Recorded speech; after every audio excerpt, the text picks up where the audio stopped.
Hello' everyone, মোৰ mini ব্লগলৈ আপোনালোক সকলোকে স্বাগতম জনাইছোঁ। বিএডৰ ষ্টুডেণ্ট বুলি ক'লে seminar, assignment, DLM, lesson plan এইবিলাকেই নহয় জানো।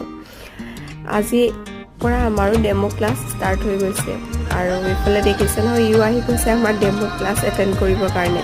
ছাত্ৰ ছাত্ৰীসকলক ইণ্টাৰ্ণশ্বিপত পঠোৱাৰ আগতে ডেমো ক্লাছ লোৱা হয়, যাতে তেওঁলোকে ভালদৰে স্কুলত গৈ পাৰফৰ্ম কৰিব পাৰে, ছাত্ৰ ছাত্ৰীসকলক ভালদৰে বুজাব পাৰে আৰু সকলোৱে নিজৰ মেথড পেপাৰৰ একোটা লেচন চিলেক্ট কৰি এনেকৈ প্ৰস্তুত কৰিব লাগে। মই লৈছিলোঁ নৱমমান শ্ৰেণীৰ অসমীয়া পদ্য মানৱ বন্দনা, যাকে যেতিয়া এগৰাকী শিক্ষক হিচাপে ভাবি এনেকৈ লেচন প্লেন প্ৰস্তুত কৰি যেতিয়া ছাত্ৰ ছাত্ৰীসকলক পঢ়াবৰ অভ্যাস কৰিবলগীয়া হৈছে, এতিয়া বুজি পাইছোঁ যে আমাৰ শিক্ষাগুৰুসকলে আমাৰ কাৰণে কিমান কষ্ট কৰে। আজি